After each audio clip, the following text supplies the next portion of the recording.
Chaos Zen, bonjour, on est en direct de Lubu pour parler d'e-musique, comme on dit chez Rammstein, d'e-musique électronique, électronique musique,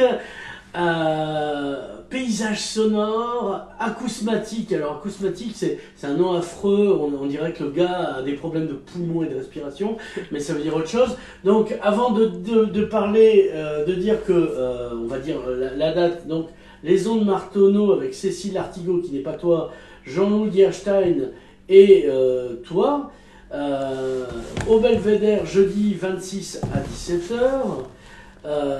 L'idée c'est, on va définir un peu qu'est-ce que c'est que cette musique-là, et après on ira vers les ondes Martonneau, en particulier. Alors, la musique électronique, on a une certaine idée maintenant, mais c'est plutôt aux origines de la musique électronique. Oui, donc bonjour. Bonjour. Alors, oui, c'est un peu musique de travers, c'est un peu pour réunir justement toutes ces nouvelles formes de concerts qui sont apparues avec le son électronique Donc, à partir de la radio. Quelle époque on arrive? On parle d'instruments électriques comme des démodulateurs, des conneries comme ça, puis finalement ça fait du son. Comment Oui, mais c'est à partir du... Donc les ondes Martonneau, c'est Maurice Martonneau, qui était radiotélégraphiste dans l'armée. Donc il servait de cette petite radio, il s'est rendu compte que les ondes étaient vraiment... voilà, on est dans un autre paysage sonore, oui. Ça se dit réveille-toi, l'alarme. Attends, voilà, elle sonne en direct, elle va dire à son téléphone de la fermer, parce qu'on n'a pas que ça à foutre, hein, n'est-ce pas? Surtout que ça n'a vraiment pas l'heure, faut encore que je le trouve, parce que ça par contre, voilà, alors, je suis vraiment nulle en phonie. C'est la schizophrenie là, on pourrait dire. Ignorer. Voilà. Qu'est-ce que Tu peux même ignorer superbement. Ouais. Donc, là, parce qu'il y a des gens qui regardent, donc ça serait bien que tu viennes, parce qu'on est en direct, hein, on rappelle aux chers spectateurs. Oui. Donc, les ondes Martonneau, télégraphiste militaire, donc il s'aperçoit que, en plus de transmettre des informations, ça émet du son. Oui, des ondes qui sont vraiment pures. Il se rend compte de la pureté des ondes radiophoniques. Lui-même est musicien, violoncelliste. Et il s'amuse avec la radio à faire des petites mélodies. Donc après... on est en quelle année à peu près? Là, c'est pendant la Première Guerre mondiale. Ah d'accord. Donc il invente cet instrument, les ondes Martonneau, qu'il appelle lui le Martonneau. Il dit c'est comme on pourrait dire le saxophone. Et dont le premier concert à l'Opéra de Paris est en 1928. Avec une pièce... bon, voilà. Et en même temps, il y a le thérémine aussi. Oui. Alors... Le thérémine, c'est Léon Thérémine en Russie, donc. Oui. À la même époque, peut-être un petit peu avant, 1920.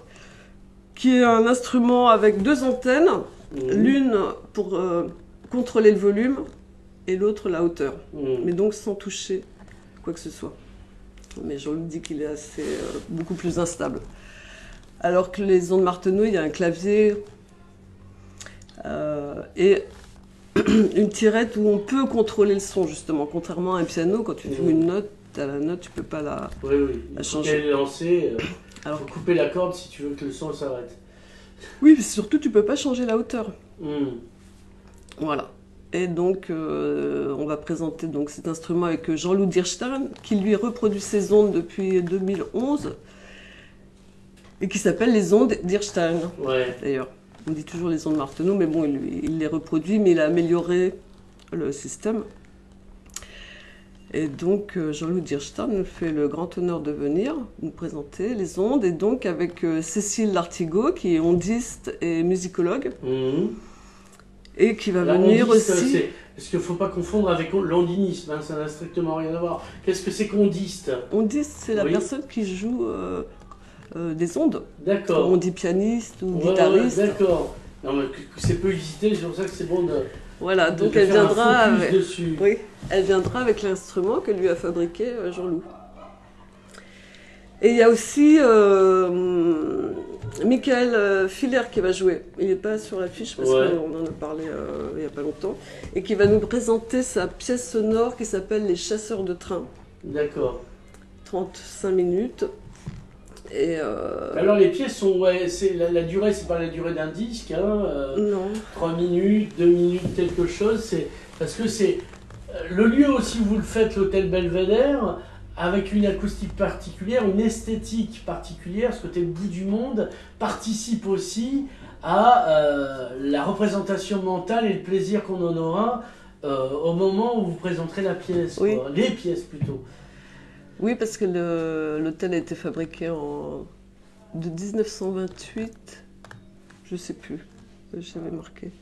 Oui, il a été fini en 1928 à 1932, donc il est style art déco. Et je pense que oui, l'acoustique de la salle de cinéma a été prévue, a été étudiée, parce qu'elle est vraiment incroyable. En plus, il y a des balcons, donc normalement les balcons, c'est pas terrible pour le son. Mais... Et oui, c'était pour resituer le contexte, c'est bien, donc le contexte de l'invention de cet instrument. Et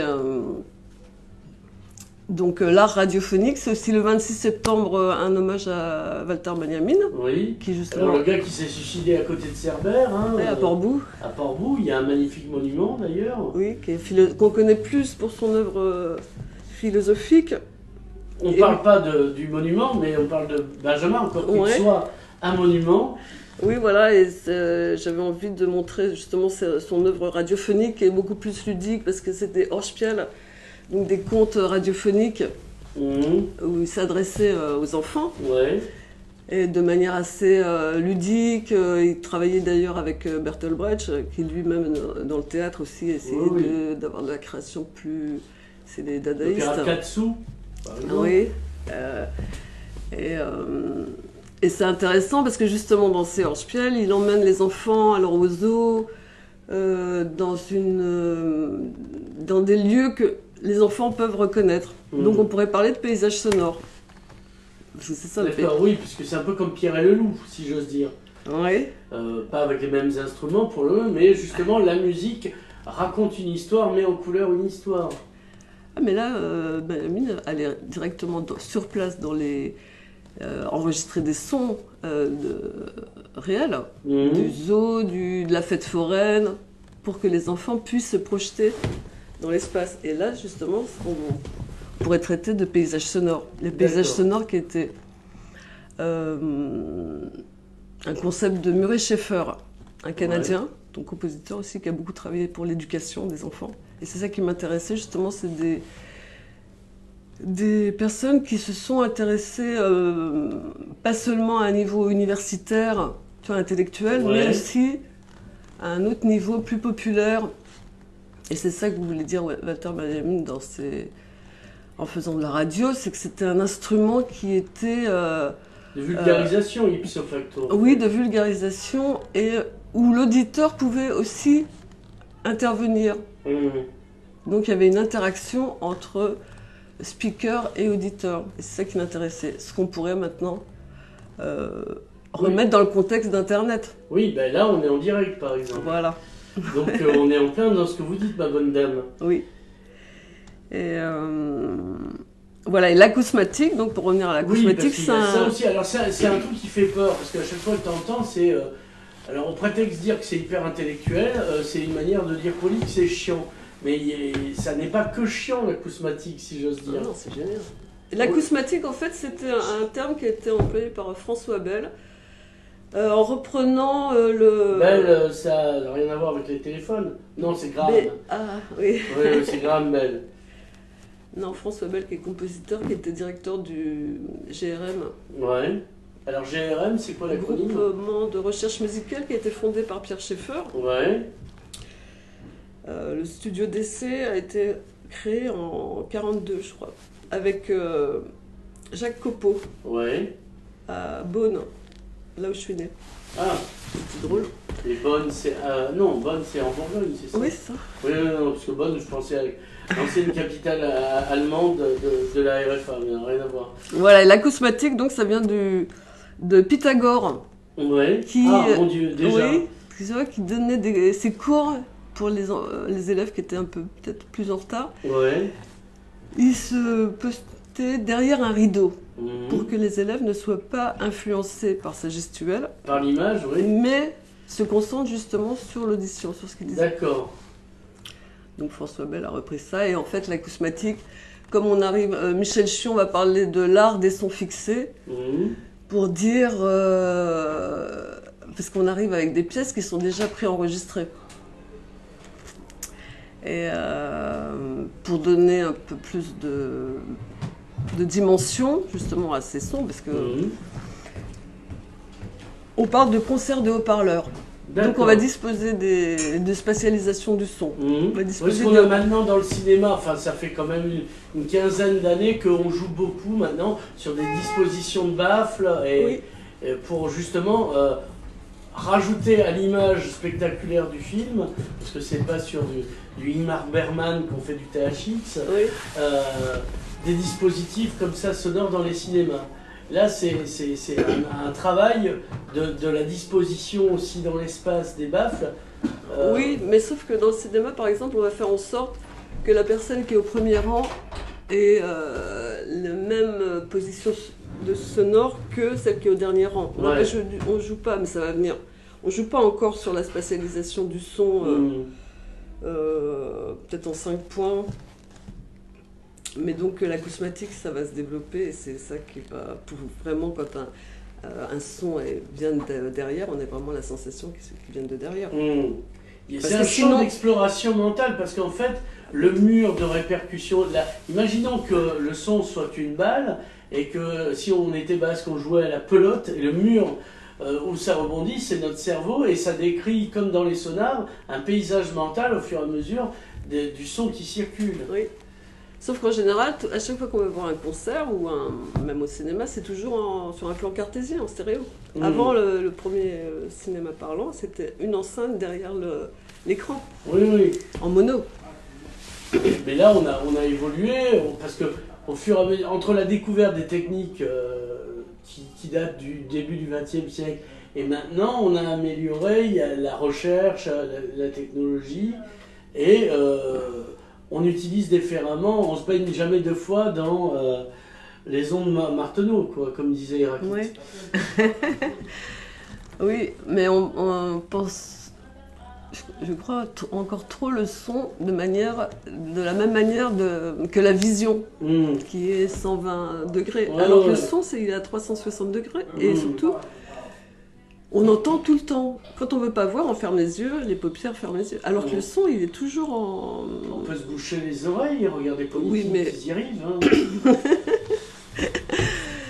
Mais même quand tu dors, les oreilles, elles sont éveillées. Elles sont aux c'est- aguets, d'ailleurs, Voilà. oui, parce que c'est une prudence. Donc c'est le cerveau qui doit justement faire Voilà. en sorte inconsciemment. Donc c'est pas nous qui dirigeons notre cerveau pour dire ce son. Si un son te gêne, c'est parce que le cerveau a mal fait son travail. Mhm.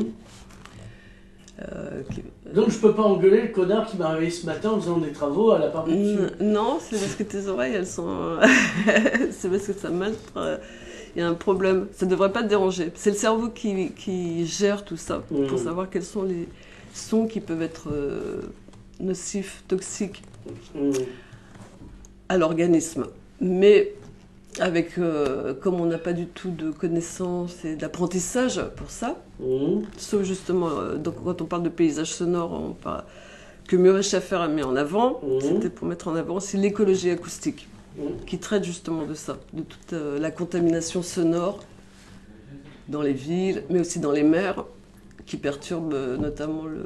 Oui, ben, par exemple, tous les bateaux qui passent, Voilà. et voir les sous-marins nucléaires qui perturbent avec leur propre sonar, le sonar des baleines, des dauphins, Voilà, et qui se perdent. et qui se perdent, et c'est pour ça qu'elles échouent, quoi. C'est pas parce qu'elles avaient oublié leurs clés sur la plage. Non, Non, c'est parce que y a une pollution, même à l'intérieur de la mer, mais Ouais. sonore, à un point, c'est un gros bordel. Même l'homme de l'Atlantide ne retrouve pas ses petits, quoi. Oui, parce qu'en plus, le son dans l'eau va à 1500 mètres secondes, alors que dans l'air, il va à 340 mètres secondes. Donc Ouais. il va 5 fois plus vite dans l'eau que dans l'air. Donc, C'est beaucoup. Donc il y a un laboratoire, d'ailleurs, le laboratoire applications bioacoustiques Mhm. qui travaillent là-dessus, justement, sur la contamination des... Et c'est où cette histoire? C'est à Barcelone. À Barcelone, donc c'est pas loin à pied. Ouais. Et ils disposent des hydrophones dans les mers. Mhm. Et ils ont fait un texte, un manifeste justement qui s'appelle Las Buenas Manieras pour dire aux bateaux, essayer de tenter qu'ils aillent moins vite, remettre un peu de voile, éventuellement calfeutrer les moteurs, essayer de sensibiliser les gens pour... Là, j'allais dire, Ouais, mais c'est gratter parce que... Oui, mais en même temps, c'est rien. Tu vois, là, par Non, exemple, non, mais à Port-Ventre, Oui. il y a le bateau là qui est en panne, ça fait 15 jours, qui fait un raffut jour et nuit, tu vois, parce qu'ils ne peuvent pas l'éteindre parce qu'il faut que ça soit en réparation et ils n'ont pas le... Alors, c'est quoi comme bateau? Alors, ça contamine... Ben, c'est le rose Lady Rose, qui vient de Panama. C'est un cargo, c'est un truc énorme. Ah, d'accord. Et oui, donc une pollution sonore, et en plus de la pollution des gaz d'échappement. Diesel, etc. D'ailleurs, tu pourrais faire Oui, tu pourrais faire j'y vais de ce pas avec ma trottinette électrique. Oui. Et à Port-Ventre, où d'ailleurs ils veulent refaire un autre nouveau quai pour accueillir les paquebots à touristes. Ouais, alors ça c'est une riche idée, ils ont fait ça à 7 et ça génère une pollution absolument fascinante. Ouais, 7 millions, donc 12 millions ça va coûter. Voilà, donc ça sert absolument à rien, il vaut mieux éviter parce que on a déjà assez de connards qui n'arrivaient pas jusqu'à Port-Ventre parce que c'était compliqué par la route de la Corniche, et qu'il y en a qui se la jouaient... Alain Souchon, la balade de Jim. Mais non, là maintenant, il faut importer directement du connard pour qu'il vienne dévaster le territoire de la Côte Vermeille. C'est une riche idée encore. Non, mais en plus, ils vont directement aller à Carcassonne. Alors, mais c'est la population qui a voté oui quand même. Hein. Il y a eu un appel à... La population, mais elle leur a dit... le consentement, ça se fabrique, comme dirait Noam Chomsky, et bien avant lui, le créateur de la propagande, le petit neveu de Freud, comment s'appelle-t-il? Donc, on peut fabriquer le consentement, on dit c'est des emplois, on dit toi t'auras ça, si, bon ben voilà, c'est vite fait quoi. Moi on me laisse un peu de moyens, je vous fais une élection les gars. Voilà, donc le paysage sonore donc avec l'écologie acoustique, Murray Schaeffer, l'acousmatique, donc tout le mouvement qui émane de Pierre Schaeffer, mais bon, avant lui, il y avait quand même... Parce que Pierre Schaeffer donc, travaillait à l'ORTF, aussi dans la radio. Et c'était intéressant, je trouvais, de montrer aussi Walter Benjamin, qu'on connaît surtout comme philosophe, mais qui a travaillé aussi dans la radio en 1929, de 29 à 33. On connaît... maintenant, finalement, la seule vision réelle que la plupart des gens, quand ils connaissent Walter Benjamin, ont... c'est le martyr de Port-Bouv, quoi. Ils n'ont pas lu les essais Et moi, par exemple, la radio, je viens d'apprendre qu'il faisait de la radio. Oui. Bon, comme c'était en allemand, c'est peut-être aussi pour ça que je ne l'avais pas lu. Oui. Tu vois, mais... Il ne reste plus que... Si, il y a un très bon bouquin, justement, que je vais montrer. Oui, voilà. La magie du direct. De Philippe Baudouin. Ouais. Tu connais alors, je vais officiellement, parce qu'on est en direct, oui. En fait, pas du tout, mais... qui a écrit ce livre au microphone, Dr Walter Benjamin. Alors, rapproche-toi, on va le mettre vraiment, puis on mettra la biographie. Donc, voilà, là on voit, tu vois. Merci. Voilà. Où justement, il y a 2 disques dedans, mais je les ai pas. Avec les seuls extraits des Hörspiel de Walter Benjamin. Donc, des contes pour enfants, on rappelle. Oui, il en reste juste 2. Et le bouquin est génial. Bon. D'ailleurs, j'espère l'inviter l'année prochaine. Je voudrais l'inviter là, mais c'était un peu tard. Voilà. Et donc, musique improvisée, donc, parce que Cécile Lartigot, donc, qui on dit, m'a improvisé sur mes paysages sonores. Donc, il y a Borderline, ce sont des sons que j'ai fait que j'ai repris à la frontière, donc, toi, entre Cerbère et Port-Bouv. Voilà. Elle va aussi tenter d'improviser, mais c'est délicat sur le Hörspiel de Benjamin, ça s'appelle Rado Kasper. Ouais. Mais c'est vrai que c'est difficile de rajouter quelque chose sur son œuvre, c'est un peu délicat quand même. Alors toi, tu travailles aussi, tu travailles quel instrument du coup Moi j'ai une formation classique de guitare, Ouais. guitare classique. Et puis à 10 ans, je voulais en faire mon métier, puis on m'a dit non, c'est trop tard, il fallait commencer le conservatoire à 5 ans. Ouais, il fallait commencer encore dans l'utérus de ta mère. Oui, mais ça j'ai fait des cours aussi avec Alfred Tomatis, qui travaille beaucoup sur le son. Oui, dans l'oreille du ouais. tuyau qui amène à l'enfant. Oui, c'est comme ça qu'il a construit l'oreille électronique, sous laquelle je suis passée pendant 3 ans, et c'était assez incroyable. Et donc sur une autre pièce sonore qui s'appelle Memoria Collectiva, donc, qui a été faite dans le cadre de la résidence Ganta 2, lancée par l'ensemble Flashback, qui vient de s'installer dans les anciens locaux des Beaux-Arts. D'accord. Donc ça a été inauguré Hier. Ouais. Et alors c'est quoi Flashback là qu'on y est? On va leur faire sing chanting comme on dit en catalan. Oui. Qu'est-ce que c'est Flashback? Bon, on sait qu'il y a les frères Tosi, mais enfin ça c'est une espèce de droit de passage obligatoire quand on ouvre un truc, mais encore. Flashback, c'est musique d'aujourd'hui et nouvelles technologies. D'accord. Et qui essaye de rassembler justement aussi toutes ces musiques, mais aussi bien, par exemple, le groupe d'Alexander Ver, le projet La Faille, qui est plus jungle, enfin jouer quoi, avec c'est techno, mais avec des instruments, donc c'est plus musique populaire. Il y a aussi donc Tosi, oui, ça c'était Double Jeu, la pièce qu'ils ont fait ensemble, avec des projections en direct en fait, où il joue avec son double. VJ comme on dit maintenant. Non, VJ, voilà, c'est ça, c'est. Oui, voilà. VJ sont des DJ d'image, hein, je précise. Oui. Mais là, c'est de la création justement. Voilà, là c'est de la création. Alors que le VJ justement va prendre des images qui existent déjà, et comme le DJ il prend des disques qui sont déjà. Mais bon, c'est un travail de composition aussi quelque part. Parce qu'il faut une écriture. Le choix définit une volonté d'exprimer. Voilà. Donc la Memoria Collectiva qui a été fait, j'ai fait cette pièce sur le site naturel de Poly. L'ancienne dynamiterie Nobel. Oui, très bien ça. Et donc je reprenais. Je me suis penchée orientée sur le thème des Vietnamiens qui étaient venus travailler là en 1916 encore, pendant la première ère de la dynamite. Voilà. On parle entre 400 et 1000 personnes. Pas rien. Non, et on ne sait pas où ils sont enterrés. Éparpillés façon puzzle, comme on dit dans les c'est un peu triste. Et c'est Nicole Earle d'ailleurs qui a ressorti l'histoire dans son livre qui s'appelle Les Dames de Poly, où elle raconte un peu sur 4 générations la vie dans le village qui a été détruit aussi, le village de parce Poly. Que là il ne reste plus qu'un restaurant ou deux, et c'est devenu un camping à bateau l'été. Oui, mais ça c'est la baie de Poly. Mais le parc est vraiment beau, ils ont fait quelque chose de beau, mais bon, c'est vrai que sur 130 bâtiments, il en reste 7. Donc ils ont complètement rénové, donc en même temps, s'ils avaient dû rénover tout, ça aurait été énorme. Mais donc il y a aussi l'atelier des barques catalanes qui est vraiment bien, quoi. Ils rénovent des vieilles barques. Et puis il y a une grande salle de spectacle, et puis la maison du directeur qui est l'accueil.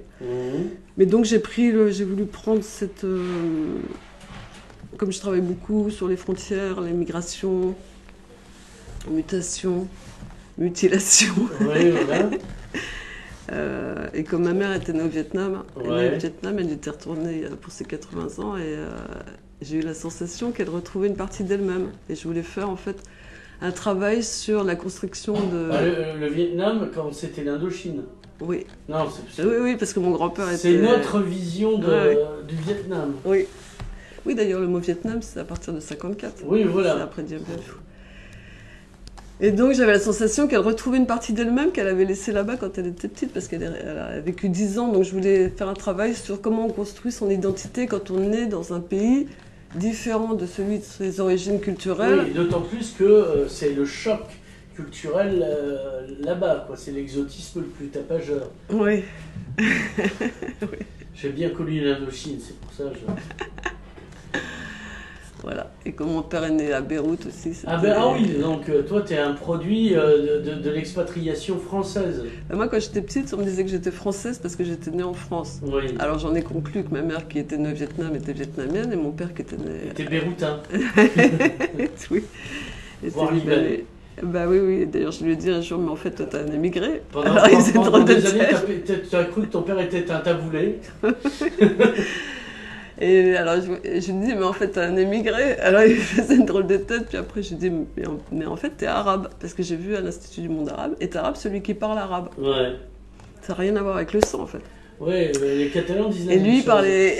Non, et catalan celui qui vit en Catalogne. Et oui, qui parle aussi le catalan. Ah, tu vois.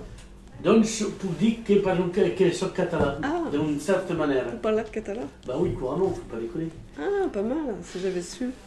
Parce que donc à Poli, j'ai trouvé personne pour me parler en catalan. Et la pièce, comme elle doit être jouée à Barcelone et à Gérone, ça m'embêtait que tout soit en français. Mais bon. En même temps, c'est intéressant aussi pour la sonorité des voix. Et alors, donc, on revient à ce petit événement du 26 septembre à 17h à l'hôtel du Belvédère de Cerbère. Oui, au fait. Faites bien d'en parler, dites donc. Oui. Où on va essayer de montrer un peu justement toutes ces nouvelles formes de concerts depuis l'apparition de l'électronique dans la musique. Et des mutations, justement. Qu'est-ce qui s'est passé entre les musiques tonales et musiques atonales? Parce qu'en fait, tonales, moi je connais les musiques automnales, c'est quand les feuilles tombent, etc. Il y a un côté très romantique, surtout à Lübeck, près de la Baltique. Mais qu'est-ce que tu appelles des musiques tonales et atonales? Tu seras tonal assez qui donne le ton, l'expliquer. oui. Tonal, c'est-à-dire avec une tonalité. Oui. Un morceau, par exemple, toutes les pièces classiques, on dit en ut ou en ré, tu vois, ils appelaient leurs pièces, en fait, du nom de la note dominante. D'accord. Et atonal, non, on passe pas par ça. Mais atonal, en fait, la musique modale, c'est comme pourrait être atonale aussi. Une musique atonale. Pardon? C'est quand même un discours abscon. Oui, mais c'est parce que ça fait... donc on va chercher plus la dissonance. Ah d'accord, c'est dionysiaque dans le style. Voilà. La musique tonale est apollinienne, au sens nietzschéen du terme, et la musique atonale serait dionysiaque. Tout à fait. D'accord, bah voilà, on se comprend, c'était simple. Et, en fait, c'est Luci Russolo qui est peut-être le père de ces musiques, avant même l'invention justement d'instruments électroniques. Mais lui, il fabriquait des pianos mécaniques, il amplifiait le son, mais avec des grands haut-parleurs. Donc on voit des photos où il a des gros haut-parleurs, mais beaucoup. Donc pour amplifier le son, il cherchait l'amplification du son. Et donc, parce qu'à un moment donné, au-delà du son, c'est une vibration qui vous traverse. Un peu comme dans les raves, où ça n'est pas le but, ça n'est pas la musique, mais c'est de sentir les vibes, comme on dit, traverser, n'est-ce pas? Mais le son, c'est ça. Voilà. Le son, c'est une onde. Oui. C'est pas de la matière. Oui, voilà, mais il y a un plaisir éventuellement mélodique, mais quand on en est là, c'est le choc. Tu sais, tu as été au Fallas de Valencia, donc c'est le carnaval de Valencia. Ah ben si, je suis allée, mais en 86. Non, mais c'était les mêmes, hein. Ils ont pas, a priori, ils n'ont pas changé. Donc tu as ce qu'on appelle les mascletas, ils font péter des bombes dans l'air et tu as une l'onde, le blast, le souffle qui traverse à un moment donné. Voilà, c'est assez intéressant comme sensation. Oui, parce que l'onde, en fait, c'est un déplacement de la matière, un mouvement de la matière qui se propage. D'accord. Mais il n'y a pas de matière. Voilà. Et c'est pour ça qu'il y a un chercheur, quelque chose auquel je m'intéresse beaucoup, qui s'appelle Joel Steinermer, et qui a découvert ce qu'il appelle les protéodies. C'est des mélodies qui seraient censées guérir ou rendre malade, justement. Ah d'accord, mais dans la tradition de l'Antiquité, dans certains temples grecs, voire égyptiens, il y avait des prêtres réputés par leur musique la lire, notamment tuer, d'où le principe de la note qui tue. Oui, oui. Voilà. Mais d'ailleurs, pendant la guerre, ils ont essayé ils faisaient des canons à son. Voilà. Ils se servirent du son comme arme de guerre aussi. Et lui, donc il y a une société qui s'est montée qui s'appelle Genodisc. Et donc, ils mettent en place des petits haut-parleurs, surtout dans les vignes pour la maladie de l'ESCA, maladie du bois, où on diffuse ces protéodies. En fait, la protéodie est faite à partir des... Il est parti du principe que, comme en reprenant la gamme de Jean-Sébastien Bach, Joël Schnermerck était le rocker évariste. Je ne sais pas si tu as connu. Non. Dans les années 70, mais qui est physicien quantique. Moi, j'étais un nain dans les années 70. J'ai connu mon lapin, un très grand lapin, de mon point de vue d'enfant. Hein. Et donc, il a assigné une note à chaque acide aminé. Et en fonction de la chaîne d'acides aminés, ça crée une mélodie qui diffuse, par exemple, l'oxine. Tiens, là, je l'aurais peut-être l'oxine. La mélodie de l'oxine. Voilà, hop, en direct, elle attrape son téléphone. Et elle va nous oh non, mais vous chercherez. Et si tu la réverses, eh ben, ça empêche les acides aminés de s'accrocher à la protéine. Donc ça diminue le pouvoir de la maladie ou de... D'accord. Donc en France, comme on ne peut pas le faire sur les humains, lui il est parti, sa femme est japonaise, il est parti au Japon pour... Faire ça sur des Chinois, non, ouais. Ou en Mandchourie, je ne sais pas. Et ça, ils ont c'est des très traditions des intéressant. Japonais pour faire des expériences. Mais donc, on parlait par exemple des éleveurs de vaches qui diffusaient du Mozart. Oui, ça c'est un vieux truc, même aux plantes, etc. Voilà. Et donc, dans une interview qu'on peut trouver sur Internet, il explique justement... il joue la protéodie de la lactine, la protéine lactine, et il dit, bah, ça c'est du Mozart. D'accord. Donc Mozart, quelque part. Ou Vivaldi, les 4 saisons de Vivaldi, c'est aussi une protéodie. Ou même des chants. C'est une musique de répondeur, alors que c'est faux, c'est une protéodie. Non. Mais alors comment on peut le savoir? Et je pense que les compositeurs, en fait, ils créent leur propre protéodie, parce que quand on fait de la musique, on se sent bien. Donc forcément, on doit créer des sons, des mélodies qui fait que notre corps est peut-être en demande de ça. C'est inconscient, quoi. La musique des Cures, c'est pas des musiques qui sont très drôles, on se sent bien en écoutant les Cures, on se sent dark. Tu vois, non, justement, c'est pas, on se sent pas dark. Cure, c'est, moi je trouvais ça gay, justement, c'est ça. C'était fun, quoi. Regarde. Tu t'habillais en noir à l'époque? Ah ouais. Ah, moi j'étais à fond. Ah oui, d'accord. Non, mais moi j'aime beaucoup les Cures, hein, mais. Mais je les ai vus peut-être. C'est pas ça que je mets pour me mettre en joie. Et 10 fois en concert, vous avez Siouxsie and the Banshees. Ah oui, que les trucs un peu sympas, plein de. Joy Division. Ah bah oui, alors Joy Division, oui, évidemment. Ça c'était. Ah oui, c'était vraiment dark. Japan. Ouais, ah non, ça, je connais pas. David Sylvian. Non, mais au bout d'un moment... Ruchi Sakamoto. Ah, ça oui, bien sûr. Ils ont fait des choses ensemble avec David Sylvian, c'était un peu toute la vague un peu néo-romantique. Mais Ruchi Sakamoto, je connais parce qu'il y a eu Furio, il n'y aurait pas eu Furio. Ouais, voilà. Mais c'est un peu, oui, c'est un peu d'ailleurs tous les enfants de Bowie. Voilà, tu vois. Qui est quand même un précurseur aussi, Bowie. Oui, justement dans la musique pop et puis aussi musique électronique. Mais donc voilà. Donc l'idée c'était justement de faire un événement plus accessible pour montrer un peu toutes ces nouvelles formes de concerts. Est-ce que tu as des morceaux qui sont sur, par exemple, YouTube ou Spotify, je dis des conneries, pour pouvoir écouter justement ce dont on parle en amont, c'est un peu comme dans OSS 117, comment est votre blanquette, elle est bonne, et vos harengs pomme à l'huile, prenez un ramequin, vous ferez une idée, quoi, tiens. Oui. Est-ce qu'il y a des lieux sur Internet? Bah voilà, c'est là où je voulais en venir. Sur mon site, kaozen.audio. D'accord, on le mettra en double pour... Mais redis-le quand même. kaozen.audio.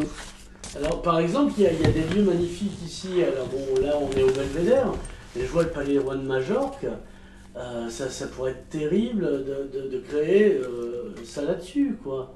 Donc, c'est qu'on a pour ami Hermeline Malherbe, si elle nous entend, ça serait une proposition sympa. Est-ce que ça coûte cher de créer un spectacle avec toi, par exemple? Parce qu'à un moment donné, tu ne vis pas, je sais que tu as un potager, mais ça ne suffit pas pour payer des instruments électroniques qui parfois ont un prix. Ouais. On se débrouille. Par exemple là... T'es intermittent du spectacle, une question idiote? Non. Non. Je ne suis plus. Oui, non, t'aurais voulu, t'aimerais bien y retourner, non, Ben là, par exemple, l'événement Musique de Traverse, je le finance avec l'argent que j'ai eu pour la résidence. D'accord. Tout l'argent que j'ai gagné dans la musique, je le rebalance dans la musique, soit pour acheter du matériel, pour produire les disques. D'accord. Et c'est vrai Parce que par exemple, on peut trouver des disques, en l'occurrence, tu viens de dire disques. Ah oui, je sais pas s'il en reste beaucoup. Mais oui, moi il m'en reste quelques-uns. Ouais, mais voilà, déjà on ira à Cerbère pour en prendre quelques. Parce que tu vis à Cerbère, hein, on a aussi à nos chers téléspectateurs. Oui. Donc tu as dormi dans le canapé cette nuit pour pouvoir faire l'interview à 14h.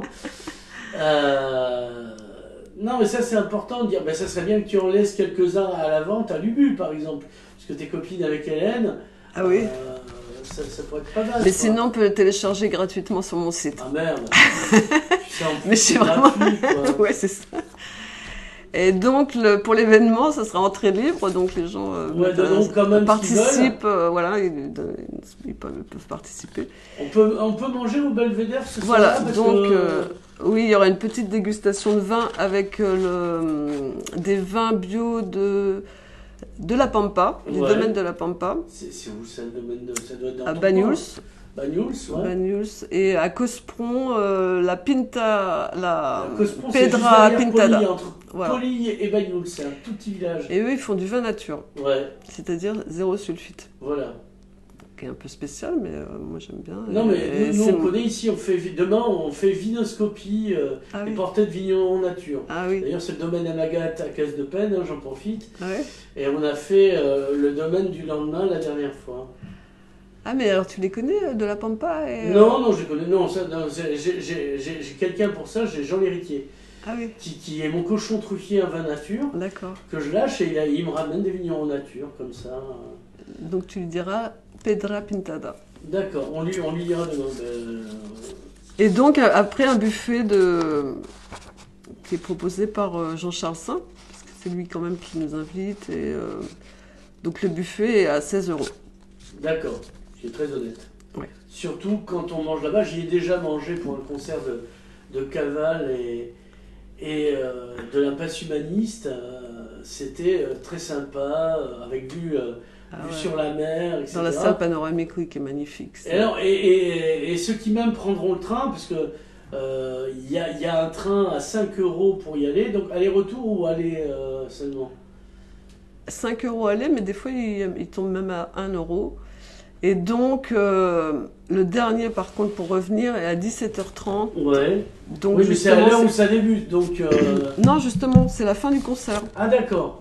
C'est pour ça qu'on a mis l'événement à 5 h, pour que les gens puissent repartir en train s'ils veulent. Donc, c'est très court, en fait. Faut pas arriver en retard. 2h30, si, quand même. Attends. 17h et on repart à quelle heure? 19h30. Ah, 19h. Et donc, le dernier train est à 19h... 37. Et c'est à 2 minutes de la gare. Voilà, non, mais on le dit aux gens. Oui. Voilà. Sinon, on peut venir en bateau. Hein. Oui, on peut venir en bateau. Et sinon, on peut venir aussi en voiture. Et donc, ce que je voulais dire aussi, c'est que si les gens prennent leur journée, ils pourront voir l'exposition de Photolimo. Oui, alors, eux, ils ne sont pas très communicatifs. Donc, Claude Polim, si tu nous entends, on pense à toi. Et son autre comparse que je ne connais pas, qui s'appelle Patrice Loubon. Donc c'est un festival qui existe depuis 4-5 ans maintenant. Ouais, 4e édition là. Entre Portbou et Cerbère, de photographie, avec pour thème la frontière, en général, à moins qu'ils aient changé d'avis entre temps. Non, c'est ça, tout à fait. Voilà, bon, mais comme ils ne sont pas très communicants, on en profite, hein, oui. C'est cadeau. Un ticket acheté, 2 offerts, tout ça quoi.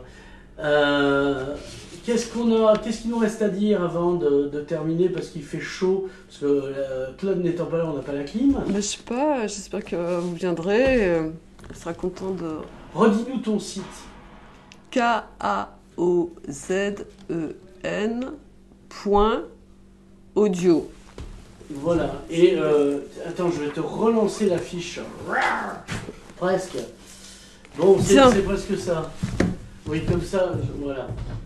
Tu me le laisseras après. Enfin, tu me l'as déjà laissé, mais... Ouais. Ah, bah oui, c'est bien fait. Oh là. Vous voyez, hop, comme ça, parfait. Donc, on se retrouve, du coup, puisque la feuille est tombée, ça se déroule quand, cette histoire? Jeudi 26 Donc, pas ce septembre. jeudi, l'autre. Donc, c'est un petit hommage à Walter Benjamin qui est mort le 26 septembre 1940. Voilà. En même temps, on célèbre le 100e anniversaire du Bauhaus, qui est la première école d'art à avoir ouvert ses portes aux femmes. Voilà. Donc... Voir, il y a une série allemande qui est en ce moment sur toutes vos télévisions ou votre plateforme de piratage en streaming, qui s'appelle Bauhaus et qui traite justement. Et donc c'est un peu parce que c'est un peu l'idée de l'association donc de Cerber qui s'appelle Bruch. Oui, donc sorcière. Petit jeu de mots, oui, mais bruit et qui voulait rassembler justement tous ces corps de métier et même les vignerons pour dire c'est aussi les artisans, les arts et métiers, artistes, mais aussi justement tous ceux qui sont un peu dans l'ombre, donc comme Jean-Loup Dirstein qui est ingénieur en électronique, mais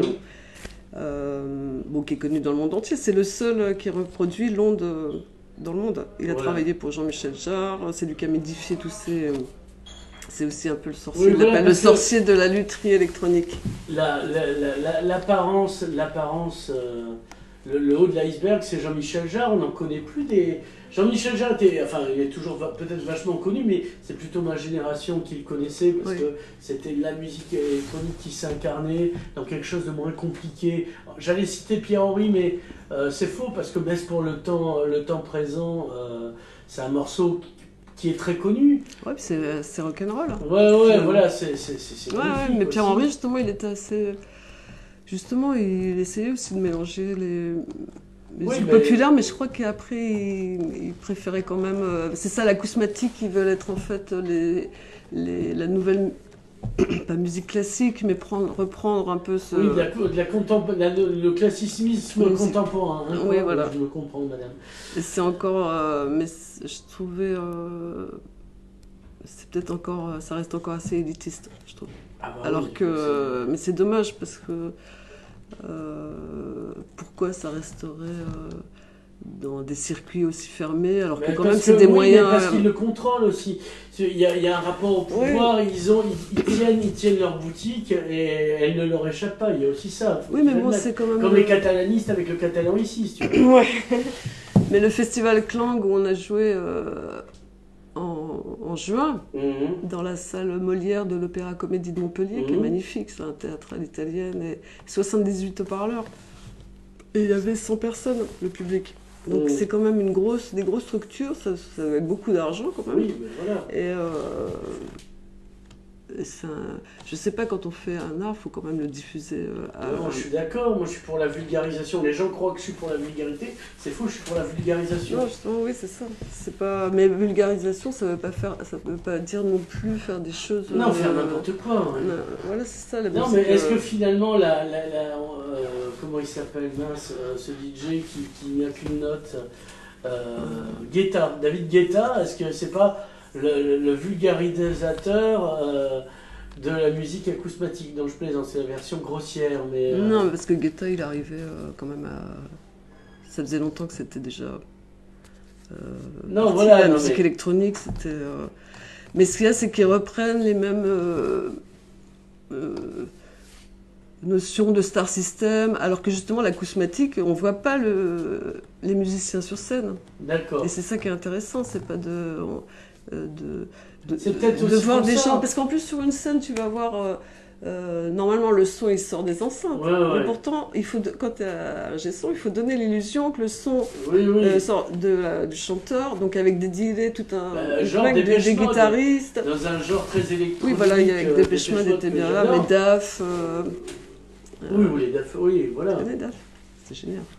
Je suis pas fan, je préfère Depeche Mode, c'est plus froid, j'aime le froid en fait. Bah, non, je te dis pas Daft Punk. Ah d'accord, autant pour moi. Daft des années 80. Ah non, je connais C'était pas. un petit peu avant. Kraftwerk, tu vois, bon par exemple. Cocteau Twin. New Order. Bah oui, New Order, le fameux Blue Monday. Ouais. Non, voilà, mais il faut que ce soit froid quoi.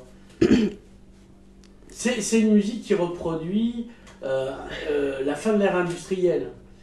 Oui, voilà, c'est la Qui cosmétique, commence ça à l'ère serait... industrielle et qui est là parce que on parle de la désindustrialisation de la France, et du coup c'est des sons qui disparaissent aussi dans le paysage mental des gens. Oui, c'est vrai. Tiens. Ou même le fait que les usines soient délocalisées, oui, alors qu'avant les usines étaient dans les villes. Tu vois, à Barcelone, même, je suppose. L'usine de Job était là. C'est juste à la sortie encore. Hein. Ouais. Oui, mais bon, tu vois... Bon, après il y a la pollution qui va avec. Donc, ou Manchester, ou voilà. même à Perpignan, l'usine Job, j'ai vu qu'elle était juste... elle était là. À la place de la médiathèque, en fait. Ouais, à la place de la médiathèque, c'était l'usine Job de papier à cigarettes. Et voilà.